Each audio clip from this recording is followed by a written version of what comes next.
Well, hello there. I'm Papa John, and I love to talk about movies that I love that others don't. And today we are talking about the Sony Spider-Verse live-action villain universe thing that's apparently called the SSU. So, there are two movies here that I genuinely enjoy, and we'll get to those. I figured I'll just rank them, and I kind of originally was just going to do a little more quick 10-minute video-esque, probably a little more than 10 minutes, where I do my typical standing shtick, but I wanted to kind of dive into this because I have a lot of things to say about this little franchise universe thingy-majig. So I figured I'll sit down, do a little, maybe longer video, maybe not. We'll see how long it ends up being. Who knows?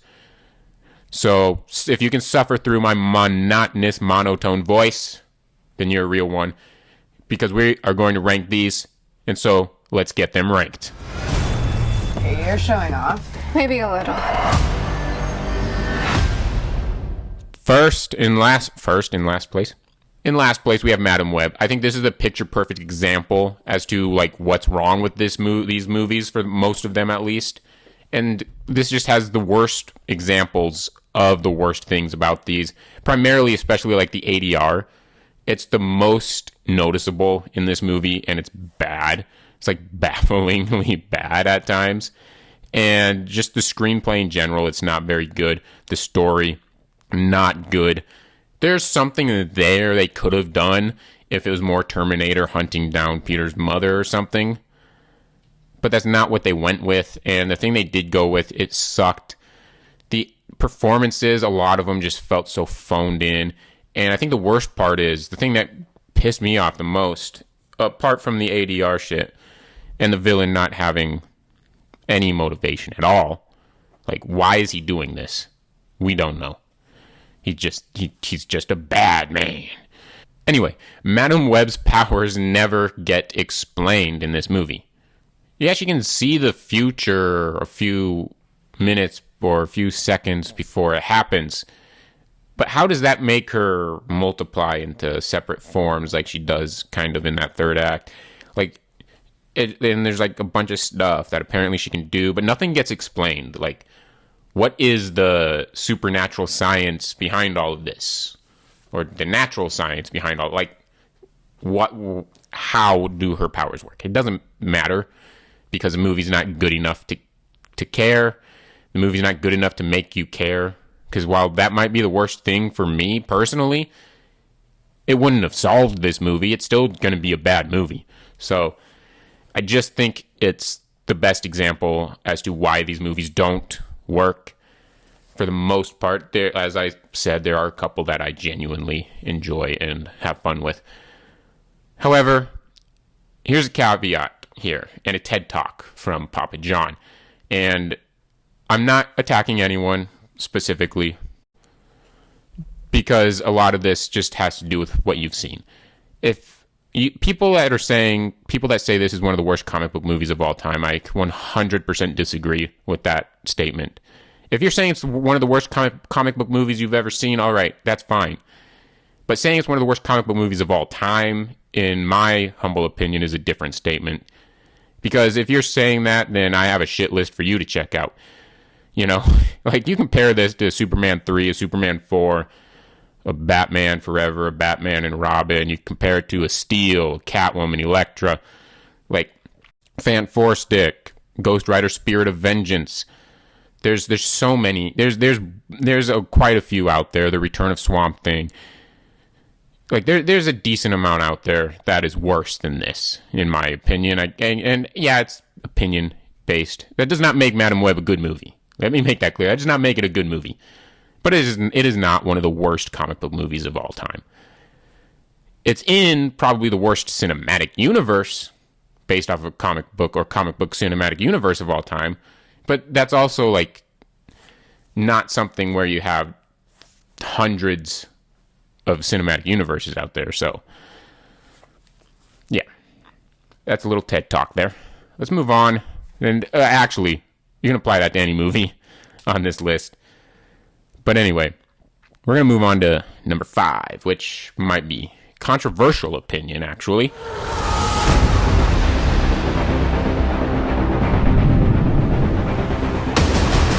because I have the first Venom at number 5 right now. It goes back and forth. I'd say 4 and 5 are tied for me. I think part of me, I think 5 is a better movie than the movie I have at 4, but I think 4 has just a little more rewatchability factor. And I think 5 is the one that is the closest to being the best movie, but there's like one small little thing that, for me at least, makes it to where I do not like this movie. You know, that first Venom, it just feels like the second act was cut out. Because you get this first act with Eddie Brock and him coming in contact with Venom and all of that. And then it just kind of jumps to the third act where he's defending the world against Riot and all of that. It misses the part where the development between Eddie and Venom is not there. It's just 1 second they hate each other's guts. And then they don't go through any bonding sequences or anything. It's just the next scene, they're bromantic and having this bromance. There's nothing there. It just jumps from point A to point C without ever having a point B. That's the thing that really gets me out of this movie. And the third act is just generic CGI nonsense and not very good. And I think the reason I have it at 5 as opposed to 4 is because I think 4 has a slightly better CGI nonsense third act. And then once again, the villain has no real motivation. He does have slightly more than the villain in Madam Web. You know, but it's all like the generic mad scientist motivation type of thing.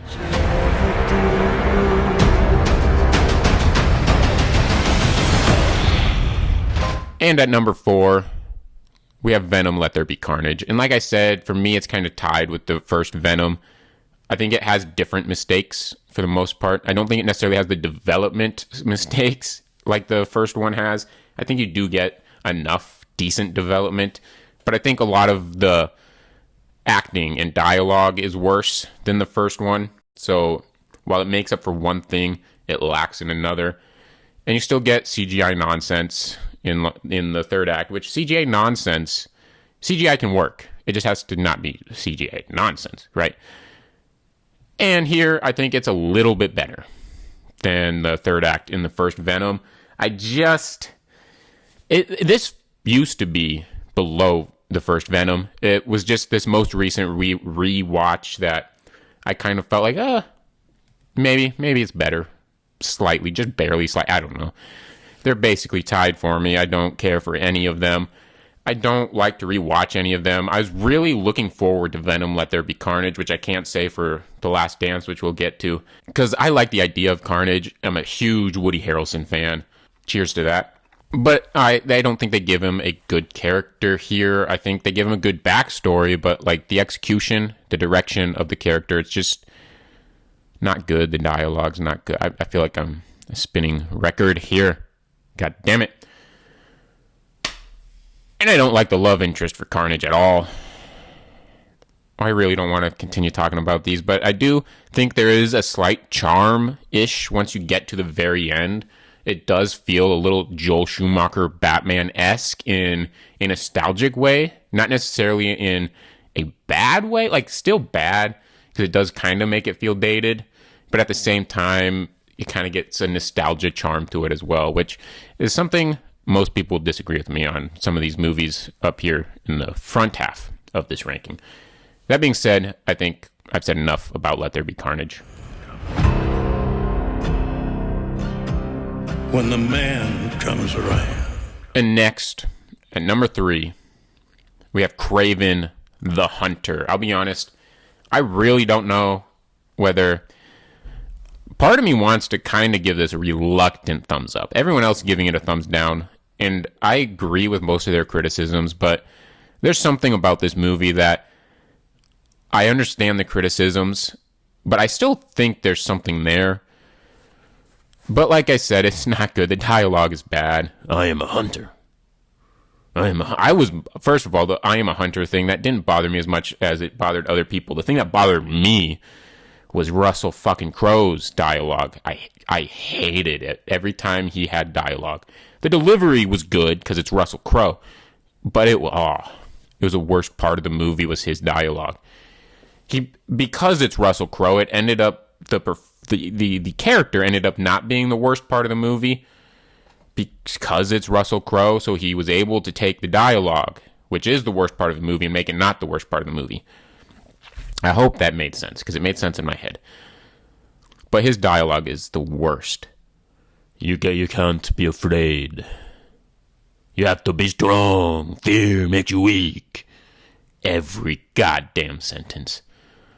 Fear makes you weak. And you gotta be strong. Because we're Russian and we're in the mob. And I gotta kill this lion.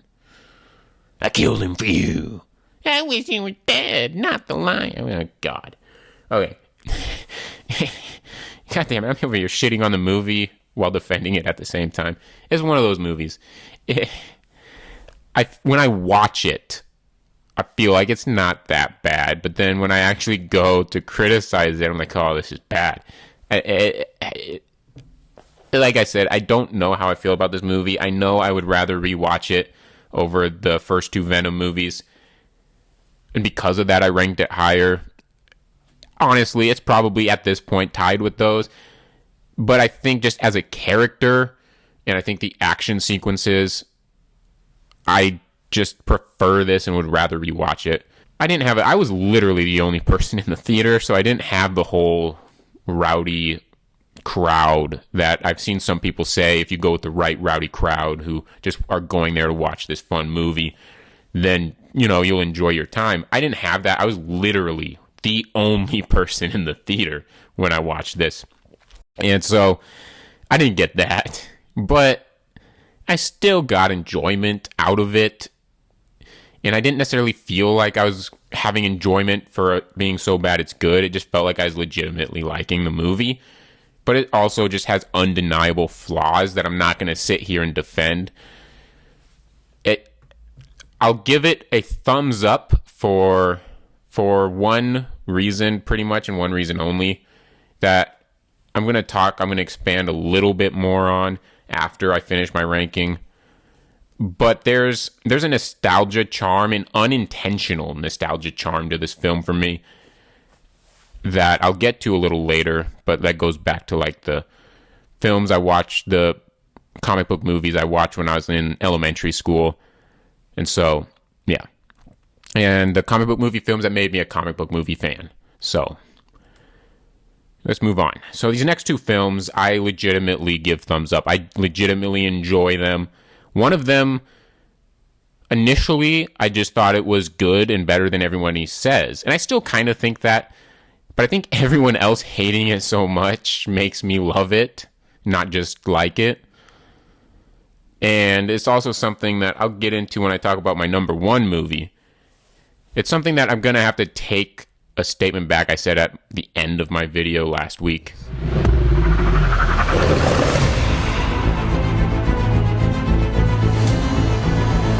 At number two, we have Morbius. Morbius. One of the very few people that own it. And I will die alone on a very lonely island. What? In saying that Morbius is a good movie. It's not great. It has flaws. It's not perfect. It's not 5 out of 5. It's not 4 out of 5. But it's a good movie. Okay? I would die on a lonely island all by myself saying that. It's a good movie. And, I didn't do my best. I don't think it's my best defense video, my best defense necessarily. But I made a whole video on why I love it. I do love this movie. I don't think it's great, obviously, as I mentioned. It doesn't have the best dialogue. I do think it's one of the better dialogue movies, especially out of the non-Venom ones. I mean, it definitely is. It's better than Kraven dialogue and Madam Web dialogue. And I just think there's some charm here, similar to the Kraven one, where you get unintentional nostalgic charm to it that I'll get to later because it applies to the franchise as a whole, in my opinion.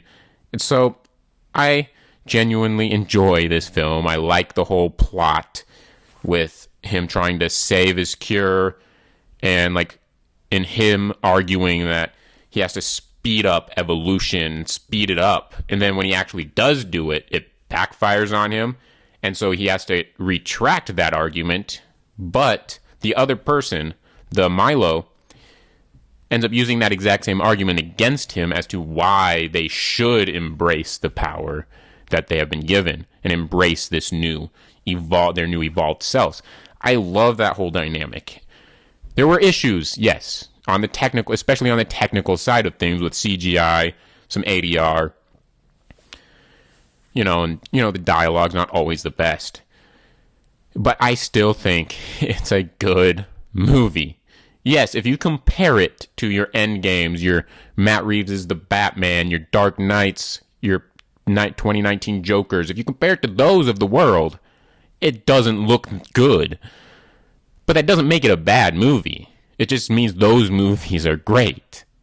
So, I love this movie. I do. And I think Jared Leto, out of all of these movies, probably has the best performance out of all 6 of these movies. And I think Milo is pretty damn good. I think Matt Smith as Milo does a pretty good job as well. Not the best. You still get a very cringy. There's something Sony seems to all love to do in their Spider-Man movies, is putting weird dance sequences in there.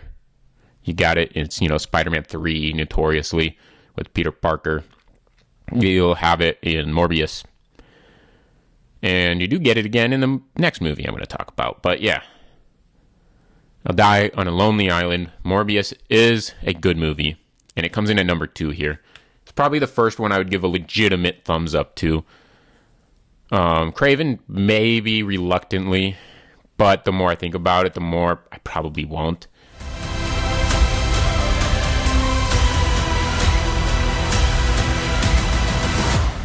And then that leads us into the best movie in this dreadful universe, Venom, The Last Dance.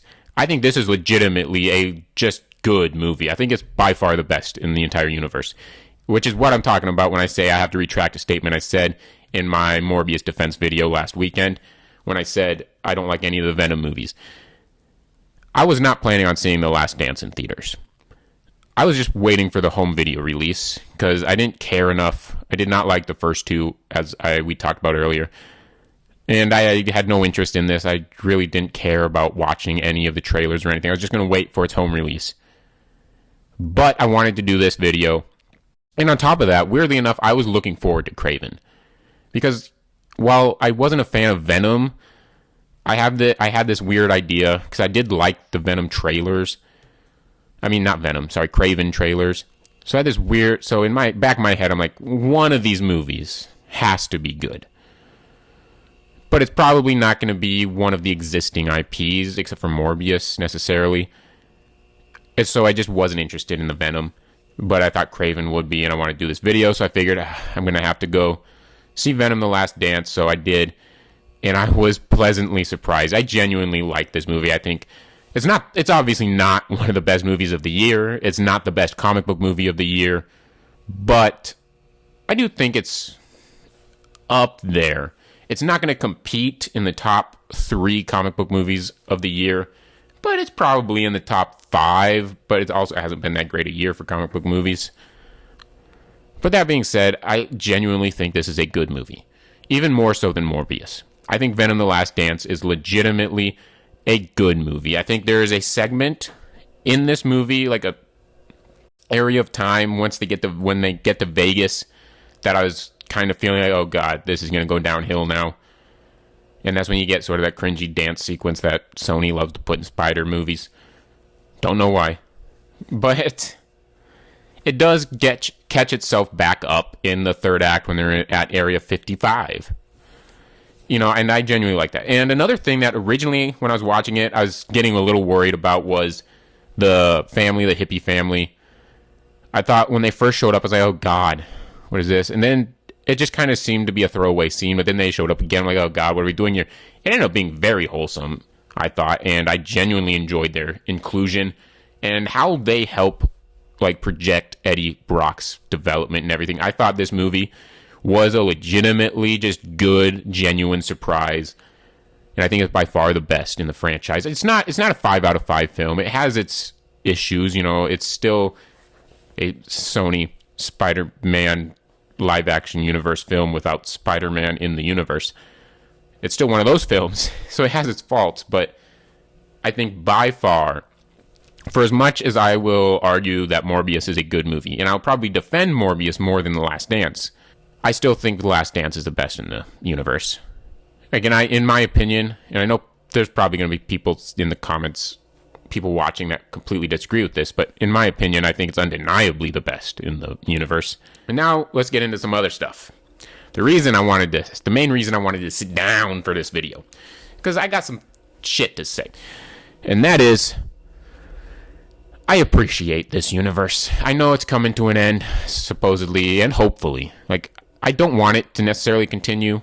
Like, I wouldn't mind seeing more of Morbius, to be fair. I'm alone in that on my lonely island. But for the most part, I'm glad this universe is dying. I think it should end. Everything they set up in Kraven was shit, because one of the big issues with Kraven was it seemed more focused on setting things up rather than actually telling a movie. You know, with Chameleon and all of that shit. Anyway, one thing I do appreciate about this universe is something that's very unintentional. And for someone like me, the superhero movies and the comic book movies I grew up with, the ones that made me a fan of comic book movies, were the ones I watched in elementary school. You had your original X-Men films, your Sam Raimi Spider-Mans, your Blade movies, obviously. And those are the good ones, right? Obviously, those are the ones that everyone, for the most part, agrees, at least with the first two and all three of those, are pretty good movies and decent movies. To great. Blade 2. Blade 2 is so underrated. Anyway. But then you also have movies like the Tim Story Fantastic Four movies. And you have, more specifically, like the first Ghost Rider movie with Nicolas Cage. No, we don't have to talk about the second one. But that one wasn't in that decade. So, I have a lot of charm. I have a lot of nostalgia for most of those. You can even throw in the early MCU movies from like 2008, 2009. You know, your first Iron Man, your first Incredible Hulk, your first Thor. You know, those are three movies that I tend to love.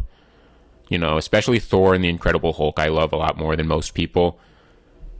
So, I have a lot of nostalgia for sort of that old school, early aughts, early 2000s era of superhero films. You know, and don't get me wrong, most of them are stinkers. You watch them and they're bad.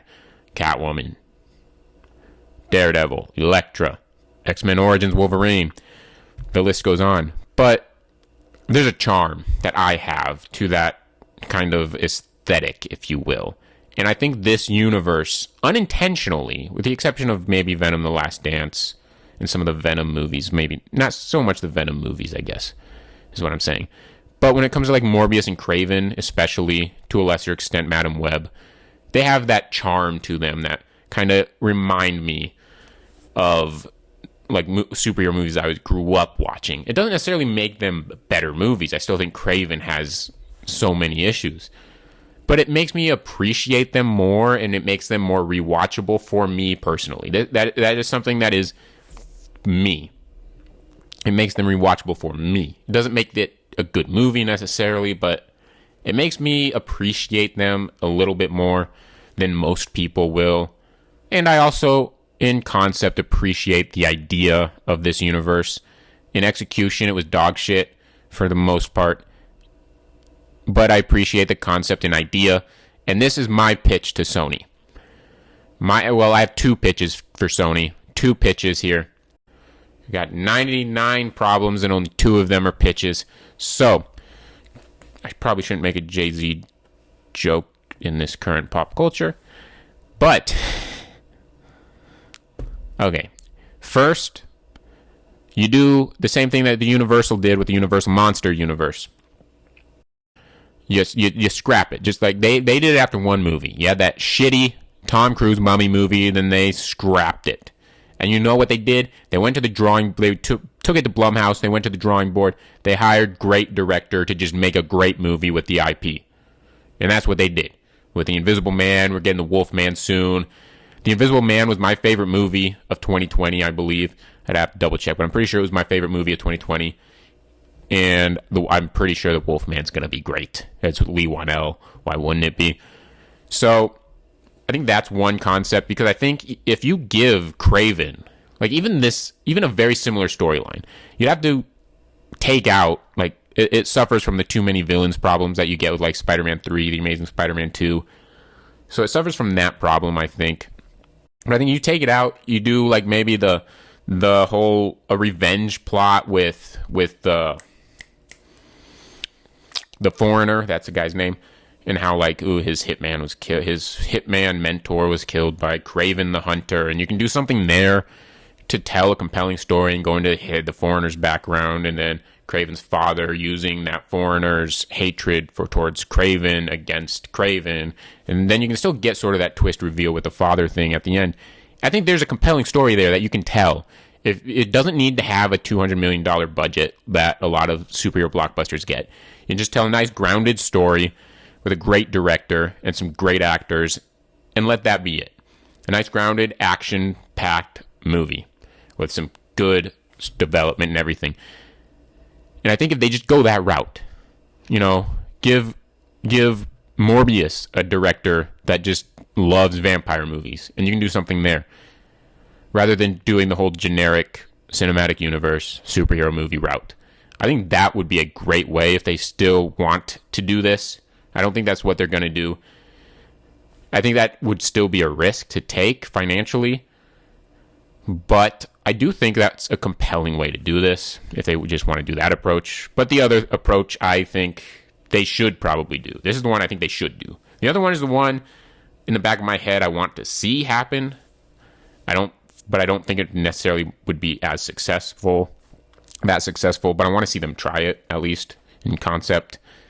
But the thing I think they should try to do, they'd have to get a legal team together to draw up the right contract and rights agreement and everything together.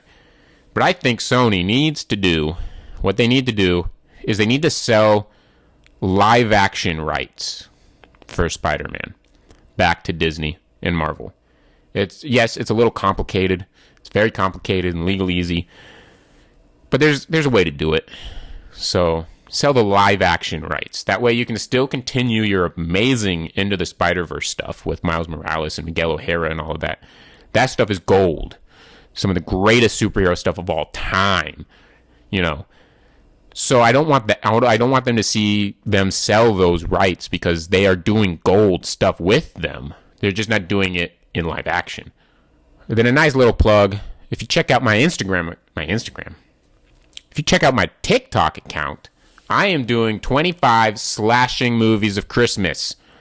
Every single day, I am releasing a 1-minute review of a Christmas-themed slasher movie. So if you're a fan of horror, if you're a fan of slashers, go ahead and check that out, because that's where I'm putting 1-minute reviews. But in a couple weeks' time, I will be doing a huge tier list project of all 25 of those movies. I'll be putting them into a tier list for Christmas. 25 slashing movies of Christmas. So that's a plug to look forward to, and a plug for TikTok. I might start posting them here as well. Tell me your thoughts on why Morbius is a terrible movie in the comment section down below. Tell me your thoughts on this university thing, this Spider-Man Villainverse. And just tell me your rankings, if you will, in the comment section down below. I know I have the first Venom pretty low compared to probably most people on this most people who will do this ranking. But yeah, tell me why Morbius is terrible in the comment section down below. Tell me why The Last Dance is terrible in the comment section down below. If you enjoyed this ranking, give me a thumbs up. Give me a thumbs down if you hated it. It's just engagement. So, yeah. Subscribe to see me talk about more movies that I love that others hate, like Morbius. And as always, keep it hot.